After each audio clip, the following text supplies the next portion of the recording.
कि मेरे पीजीटी के दोस्तों को जो भी तैयारी कर रहे हैं पहले से ही हार्दिक शुभकामनाएं। और आज मैं एक बहुत सरल बहुत सिंपल मॉडल पेपर लेकर के आया हूं। और ये सिंपल मॉडल पेपर इसलिए लाया हूं कि आपका कॉन्फिडेंस बरकरार रहे। मेरे दोस्तों का कुछ कॉन्फिडेंस डगमगा रहा है और ये कॉन्फिडेंस उनके लिए ख़तरनाक हो सकता है, इसलिए मैं एक सिंपल मॉडल पेपर मैंने उठाया जिससे कि उनके कॉन्फिडेंस को वापस मैं ज़िंदा रख सकूं। ये मेरा उद्देश्य है, ये मेरी सोच है कि मैं उनके कॉन्फिडेंस को बना सकूं। तो सबसे पहले एक सिंपल सा क्वेश्चन उठाते हैं। The size of the nucleus 10⁻⁻15 metre के रेंज में होता है। चलिए मैं आपसे ही लगवाता हूं तो आपको अंदर कॉन्फिडेंस भी आएगा। इसके आंसर भी मैं दूंगा। न्यूक्लियॉन्स आर इक्वल टू, आप बताएंगे ना न्यूक्लियॉन्स किसके इक्वल होते हैं। ये पेपर फिर आप ही करिए। चलिए मैं नहीं करता हूँ क्योंकि कॉन्फिडेंस आपके अंदर आना चाहिए। तो ये पीजीटी का जो पेपर है, पीजीटी सैम्पल पेपर 2021, ये कॉन्फिडेंस पैदा करेगा आपके अंदर। ज़रा इसके करके देखिए, मज़ा आएगा आपको। मॉलिक्यूल्स हैविंग अनपेड इलेक्ट्रॉन, तो जानते हैं कि अनपेड कौन से होते हैं, जो पैरामैग्नेटिक होते हैं। और यहाँ आप देख चुके होंगे कि पैरामैग्नेटिक ऑप्शन जो है वो कौन सा दिखाई दे रहा है। थर्ड का क्या दिखाई दे रहा है, मुझे तो ए दिखाई दे रहा है, पता नहीं आपको क्या दिखाई दे रहा है। Rutherford alpha particles scattering experiment eventually led to the conclusion, उसने क्या बताया था ये भी आपको पता होना चाहिए। कि ये बताया था कि पूरा मास एक मैटर का जो मैटर है वो एक ही जगह कलेक्टिवली है, ये बात बताई थी। 55 पे आइएगा। The number of the alpha and beta particles in the nuclear reaction, ये दिए हुए हैं। तो इसमें आप बता सकते हैं कि 90 से 83 तक जा रहा है। तो 90 से जब 83 तक जाएगा तो आप निकाल लेंगे अल्फ़ा बीटा पार्टिकल्स। भाई आपको फार्मूला मैंने बताया था, difference in mass number divided by, इस तरीके से आप निकाल लेंगे ना। तो निकाल के मुझे बताइए कितने अल्फ़ा पार्टिकल्स आएंगे। यानी कि 212 में से 228 घटा दीजिए। 212 में से 228 माइनस 212, 228 माइनस 212 यानी कि 6 आ गए। और यहाँ पर आपके बचा एक, यानी कि 16 कहीं पर आ रहा है। 16 4 अल्फ़ा 228 है और 212, ये तो कुछ गलत जैसा लग रहा है मुझे। 228 और 212 आ रहा है। 4 अल्फ़ा 1 बीटा, 3 अल्फ़ा 7 बीटा, यानी कहने का मतलब है कि डिवाइडेड, अच्छा 16 आया ना, 16 डिवाइडेड बाई 4, तो 4 चौक 16, तो 4 अल्फ़ा आना चाहिए, यानी कि ए आंसर आना चाहिए। ठीक है, आप करिएगा, ऐसे हो जाएगा आपसे। Difference in mass number divided by 4 होता है ना। Principal quantum number determines size of the electron wave, ये तो आप कर ही लेंगे, कोई मतलब आप इसको करिए। मैं सिर्फ इसलिए कह रहा हूँ कि आपके अंदर जो थोड़ा सा भी डगमगाया कॉन्फिडेंस है वो बरकरार हो जाए। करेक्ट इलेक्ट्रॉनिक कन्फिग्रेशन क्रोमियम का किसे नहीं पता होगा, सब किसी को पता होगा। ये मैं ऑलरेडी कह रहा हूँ कि मैंने सैम्पल पेपर जो उठाया है ये थोड़ा इजी इसलिए लिया है कि मेरे दोस्तों का जो कॉन्फिडेंस है वो लूज़ ना होने पाए, और कोई बात नहीं है। तो ये ना समझिएगा सर ने सरल पेपर ले लिया है तो ये कुछ होगा नहीं। बाकी आपको पता है इसका आंसर क्या होगा। 8 वाले the bond order of the individual carbon carbon bond in benzene, आप जान रहे होंगे बॉन्ड ऑर्डर बेंजीन में इंडिविजुअल कार्बन कार्बन के बीच में कितना होगा। तो ये आप अच्छे से जान रहे होंगे कि ना तो डबल बॉन्ड का होता है ना ही सिंगल का होता है, वो तो बीच की बात होती है। तो फिर बीच की बात ही ढूंढिएगा कि भाई ये जो 7th क्वेश्चन, 7th ही है शायद, 7th को नहीं 8th क्वेश्चन है। 8th क्वेश्चन में आंसर फिर क्या होगा आप ही मुझे बताइएगा। मुझे तो बिटवीन लग रहा है, बाकी आप समझिए। आंसर देखेंगे लास्ट में देखेंगे। Hybridization of the sulphur in SO2 निकाल लेंगे, इसमें सोचने की बात नहीं है। Hybridization state of carbon diamond graphite sp3 sp2 and sp पता है आपको, सिंपल लगा लेंगे, आपको दिक्कत नहीं। NaHCO3 डिकम्पोज हो जाता है, और जब ये डिकम्पोज हो जाएगा NaHCO3 तो यानी कि जो Kp की वैल्यू है वो केवल गैस पे डिपेंड करती है। तो Kp is equal to CO2 हो जाएगा, इनटू जो है वो आपका क्या हो जाएगा, वाटर भी हो जाएगा, क्योंकि दोनों गैसेस फॉर्म में है। तो इस तरीके से ये आप ध्यान रखिएगा। अब इसमें करना क्या है कि इक्विलिब्रियम कांस्टेंट दिया हुआ है, Kp दिया हुआ है 1.04 दिया हुआ है। तो यानी कि दोनों की वैल्यू को आप क्या करेंगे, सिंपल सा निकालना है। The equilibrium atmosphere equilibrium pressure is 1.04 atmosphere. दोनों का प्रेशर यानी सिंपल सी बात हम ये कहें कि दोनों का प्रेशर बराबर है। तो जब दोनों का प्रेशर बराबर है तो फिर क्या करना है कि हमें निकालना है Kp, है ना। तो पहले इसका क्या करें भाई, दोनों का प्रेशर बराबर है तो CO2 का प्रेशर बराबर वाटर के प्रेशर के बराबर हो गया, यानी कि दोनों की वैल्यू बराबर हो गई, किसके इक्वल है। तो इसको हम लोग क्या कर सकते हैं कि Kp इज़ इक्वल टू 100, यानी कि आधी आधी रखनी पड़ेगी ना वैल्यू, डिवाइडेड बाई 2 भी तो करना पड़ेगा भाई। पहले एक हम PCO2 निकालें, चलिए मैं बताता हूँ क्या करना है इसमें। पहले मैं बताता हूँ। इसमें PCO2 इज इक्वल टू क्या हो जाएगा, PH2O बराबर हो गया, ये दोनों 1.04 है, तो फिर PCO2 हुआ कितना, PCO2 1.04 डिवाइड बाई 2 आधा हो जाएगा, यानी कि 0.52 हो जाएगा। तो दोनों की 0.52 मल्टीप्लाई कर दिए, Kp आ जाएगा, यानी 0.27 समथिंग आएगा। चलिए कर लीजिएगा, इसे हो जाएगा। फॉर द रिएक्शन दे रखा है, Kc दिया हुआ है ना, फॉर द रिएक्शन Kc दिया हुआ है। तो अब आपको करना क्या है कि द रिएक्शन हैज़, यानी कि डेल्टा H से रिलेशन, तो ये रिएक्शन कैसी दिख रही है आपको, एक्सोथर्मिक है भाई। इस पे टेम्परेचर ये दिया हुआ है, ये टेम्परेचर, तो इसका मतलब ये रिएक्शन कैसी है, एक्सोथर्मिक है। तो एक्सोथर्मिक है क्योंकि Kc जो है वो डेल्टा जो H जो है वो क्या हो रहा है 50 से, फॉर द रिएक्शन Kc इतना है एट 350 से है, एंड 50 एट इतने सेल्सियस पे 350, और यानी Kc एट इतने, और अच्छा 50 Kc घटा, टेम्परेचर बढ़ा। तो जब टेम्परेचर बढ़ा और Kc घटा, इसका मतलब फिर ये हो गया कि फिर इसका मतलब ये डेल्टा H नेगेटिव आएगा, पक्का डेल्टा H नेगेटिव आएगा।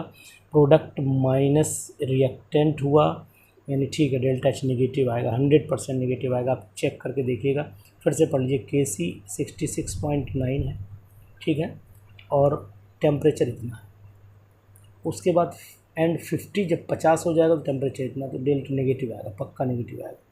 फिर 30, क्योंकि इसमें इतना टाइम लेना नहीं, इजी पेपर है। अब mixture of SO2 SO3 SO2 and O2 gases in the 10 litre flask, ये आप लोग कैलकुलेट कर लीजिएगा। इसमें कैलकुलेशन में थोड़ा समय लगेगा, इसलिए मैं यहाँ समय बर्बाद अपना नहीं करने वाला आज, क्योंकि आज मैं आपका टेस्ट लेने जा रहा हूँ। और टेस्ट ये है कि भैया सिंपल पेपर है, थोड़ी कोशिश कर डालिए तो आपके अंदर भी कॉन्फिडेंस आ जाएगा। फॉर द रिएक्शन, यानी 14 पे आते हैं। 14 क्या कर रहा है, for a reaction C plus CO2 reversible 2CO दे रखा है। वैल्यूज़ पुट करिए Kp की, simple Kp is equal to, आपको पता होना चाहिए क्या लगेगा, यानी फार्मूला आपको पता, Kp इज इक्वल टू, बता दूं फार्मूला Kp, अरे यार ये भी ना बताऊं क्योंकि आप तो कहोगे सर यार आप ये भी बता रहे हो, यानी इसकी हो जाएगा अपॉन सॉलिड हटा दो, CO2 गैस हो जाएगा। तो इनकी वैल्यूज़ पुट कर दीजिए, आंसर निकाल लीजिएगा। यानी वैल्यू है कितनी, 4 गुणा 4, और नीचे आ जाएगा आपका CO2 का 4 चौक 16 डिवाइडेड, यानी 8 आंसर आ जाना चाहिए। फिर तो भाई 4 चौक 16 हो गया, डिवाइडेड बाई 2 हो जाएगा, तो 8 आंसर आ जाएगा। चलो 15 पे आ जाइए। फॉर ए रिवर्सिबल रिएक्शन, अब मैं नहीं बताऊंगा, ये वैल्यूज़ दे रखी है, सब वैल्यूज़ पुट करिए, निकाल दीजिए, सिंपल है ना। देखिए आप आराम से ऐसे करके देखिए, कोई दिक्कत नहीं। The molecularity of the reaction 0 1 2 3, the statement is सही है। मॉलिकुलरिटी दोनों मतलब 1 2 0 1 2 3 होती मॉलिकुलरिटी 0, लेकिन मॉलिकुलरिटी 0 तो नहीं होती, ये भी बात भी सही है। तो मॉलिकुलरिटी जब 0 नहीं होती तो फिर स्टेटमेंट तो गलत हो गया, फॉल्स में जाना चाहिए, फिर तो 16 का फॉल्स होगा, सही है। इसके बाद पहुंचते हैं कि for a first order reaction has the ratio इतना इतना, अरे ये तो कर ही लेंगे आप। Which is the first order reaction, अब इसका एग्जाम्पल आपको याद रहना चाहिए, है ना। अब ये ना कहना कि सर आप इतनी जल्दी कर रहे हैं, नहीं जल्दी नहीं कर रहा हूँ, क्वेश्चंस आपको दिखा रहा हूँ कि ऐसे कभी मान लो कभी कभी क्या होता है, सोच से परे पेपर आ जाए तो फिर क्या करेंगे पता, हंसेंगे बैठ के वहाँ क्या, अरे यार ये तो इतना सरल आ गया क्वेश्चन पेपर, है ना। विच पदार्थ following a solution sodium acetate will show the minimum pH, minimum pH कौन शो करेगा, तो जनाब मैं आपको बता देता हूँ, मिनिमम पीएच वैल्यू उसी की होगी जिसकी पावर ज़्यादा आएगी मोलैलिटी में, तो पावर नेगेटिव में मतलब ज़्यादा आएगी। तो अब देखिए नेगेटिव में किसकी ज़्यादा आ रही है, मुझे तो लग रहा है कि 10⁻⁴ C वाले की आएगी, देखिएगा फिलहाल कैलकुलेट करिएगा, मुझे तो यही लग रहा है कि यही आएगी। Pure water dissociate to small extent as पर इक्विलिब्रियम होता है, ठीक है। The pH of the pure water, what will the pH of the pure water, जो टेम्परेचर जब बढ़ाते हैं तो पीएच वैल्यू, ये बात बहुत इंपॉर्टेंट है, नोट करना, टेम्परेचर बढ़ाते हैं तो पीएच घट जाती है, on increasing the temperature pH value decreases, है ना। पीएच ऑफ प्योर वाटर जो होती है वो हमेशा घटेगी, सीधी सी बात है ना, घटेगी, बस बाकी चक्कर में अपना फंसिए। नेक्स्ट क्वेश्चन पे आ जाते हैं। क्वेश्चन ये सब आपके लिए लाया हूँ। अब एक क्वेश्चन मैं जो है बताऊँगा नहीं, लेकिन अब 21 से अब आपका टेस्ट परफेक्ट शुरू होगा। 20 वाले के बाद तो ये तो क्या लेस देन हो जाना चाहिए 7, है ना, लेस देन 7, यानी कि आंसर जो है 20 वाले का लेस देन 7 होना चाहिए। 21 पे आइएगा, देखिए क्वेश्चन ध्यान से, अब आपके सामने स्क्रीन पे है, इसकी मैं पीडीएफ भी लगाऊंगा और इस पीडीएफ को भी आप आसानी से डाउनलोड करके आप कर सकते हैं, कोई दिक्कत नहीं है। तो क्वेश्चन आप देख लीजिए ध्यान से, अब मैं क्वेश्चन नहीं बताऊँ। 21 में क्वेश्चन पर देखिए, कर लेंगे ना, चलिए ठीक है भाई। देखो कराने के लिए तो मैं भी कराऊँगा, आप भी करेंगे, बढ़िया तब लगेगा जब आप करेंगे। बढ़े आगे, चलिए ठीक है। इन द रिएक्शन, ये क्वेश्चन बहुत ही इंपॉर्टेंट है, ये इम्पोर्टेंट इसलिए डाल रहा हूँ, ये क्वेश्चन आ सकता है एग्ज़ाम में।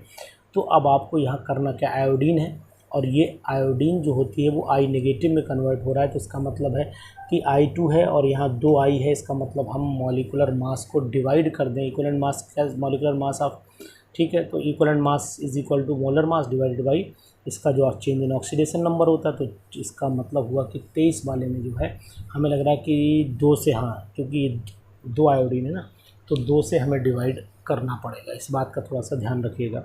चलिए, एक्टिव मास पता है ना, कोई बताने की ज़रूरत नहीं है मुझे। An pH of have the an acid solution में have the pH plus pOH is equal to 14 होता है, निकाल लेंगे, कोई दिक्कत नहीं। 26वें पे आइए, the process of converting hydrated alumina to anhydrous alumina, मुझे तो लग रहा है कि कंसंट्रेशन कहलाता है ना, आपको क्या लग रहा है पता नहीं, कैल्सिनेशन कहलाता है। Process of converting hydrated alumina to anhydrous alumina, नहीं एनहाइड्रस करना है ना, पानी उड़ाना है, तो फिर कंसंट्रेशन कैसे हो जाएगी, फिर तो कैल्सिनेशन होना चाहिए इसका आंसर, है ना। चलिए फिर आप देखिएगा, मुझे तो कैल्सिनेशन लग रहा है, एक आध बीच में डिस्कशन करता चल रहा हूँ। Auto reduction is used in the extraction of, तो ये तो कॉपर की मेटलर्जी में मैंने पढ़ा था, अब बाकी आपको पता होना चाहिए। What is the percentage of silver in general, हमें तो जीरो ही पता है, ये क्वेश्चन पीजीटी में खूब आता है, ये पीजीटी में खूब आता है, ये पीजीटी में खूब आता है। पता है क्यों आता है, क्योंकि यूपी बोर्ड से रिलेटेड क्वेश्चन है। Metals present in the gun metal, अरे ये भी बहुत आता है। तो गन मेटल में जो होता है वो अब आपको नहीं बताऊंगा, ये तो आपको खुद पता होना चाहिए कि मेटल कौन सा गन मेटल के अंदर होता है। तो सिंपल सा है, बहुत बढ़िया है ना। कॉपर, टिन और जिंक शायद होता है, बाकी आप बता दें। Alkaline earth metal, alkaline earth metal सार ये नहीं बताऊँगा आपको। ऑयल ऑफ पेट्रोल भी नहीं बताऊँगा आपको। उसके बाद जो है विच ऑफ द फॉलोइंग आयंस है द मैक्सिमम मैग्नेटिक, जिसमें अनपेड इलेक्ट्रॉन ज़्यादा होंगे, ये भी करेंगे आप। H2O2 भी करेंगे आप। Which one of the following H2SO4, ठीक है, ये भी आपसे हो जाएगा, कोई दिक्कत नहीं है इसमें। और ये यूरे ने करा था H2O2, है ना, ये अब 33 वाला क्वेश्चन भी आप आसानी से कर ही लेंगे। यूरे और थिनार्ड ने की थी ना डिस्कवरी H2O2 की। Which of the following compounds on reaction H2SO4 to give H2O2, अरे यार ये तो सबको दुनिया को पता है, BaO2 plus H2SO4 BaSO4 H2O2 बनता है। ये मैं क्यों लाया हूँ, क्योंकि आपके अंदर ये तो पता लगे कि यार हमें कितना हमें आता है, मतलब ये नहीं, मैं नॉलेज नहीं चेक कर रहा हूँ, लेकिन ना आपको अपने अंदर कॉन्फिडेंस पैदा, देखो यार मैं पेपर कर सकता हूँ। ऑर्डिनरी ग्लास पता है, ऑर्डिनरी ग्लास क्या होता है, यानी ऑर्डिनरी ग्लास जो होता है वो कैल्शियम बोरोसिलिकेट, यानी कैल्शियम सोडियम सिलिकेट बोलें तो ज़्यादा बेटर रहेगा, यानी सी लगा दें, कोई नहीं। Blue glass is obtained on adding, blue glass कब मिलता है ये आपको पता है, तो ब्लू ग्लास जो होता है वो कोबाल्ट के मिलाने से मिलता है। और on strong heating of PbNO3 का होल ट्वाइस, जब PbNO3 के होल ट्वाइस को तेज़ी से गर्म करते हैं, PbNO3 के होल ट्वाइस को, तो एक तो NO2 निकलनी चाहिए, O2 निकलनी चाहिए, देखिएगा फिलहाल मुझे तो यही पता है। विच of the following is formed when oxalic acid is dehydrated with concentrated H2SO4, जब कंसनट्रेटेड H2SO4 के साथ डिहाइड्रेट करते हैं तो ऑप्शन आपके सामने होना चाहिए कि, यानी कि सिंपल सा मेरा कहना है ये कि ये तो CO2 और वाटर ही निकलेगा, CO2 और CO निकलेगा, ठीक है। उसके बाद क्लोरीन इज़ मैन्युफैक्चर्ड बाई, ये तो बताने की मेथड डीकन्स मेथड होता है। एनिलीन इज़ प्यूरीफाइड, भाई ये भी बताने की ज़रूरत नहीं है, द IPAC ने तो कतई बताने की ज़रूरत नहीं है कि 1 2 3 4 यानी कि 3 मिथाइल, पता नहीं भगवान जाने, 1 क्लोरो 3 मिथाइल होगा शायद, चलिए देख लीजिएगा। Ethylene can be prepared by the electrolysis of N aqua solution, देखिएगा अपने आप, क्योंकि मैंने बताऊँगा इसे, है ना। सोडियम क्या होता है, एक्सक्सीनेट होता है शायद, मुझे जहाँ तक याद है, बाकी आप देखें सोडियम सक्सीनेट ही होता है, इलेक्ट्रोलिसिस है क्या, ठीक है।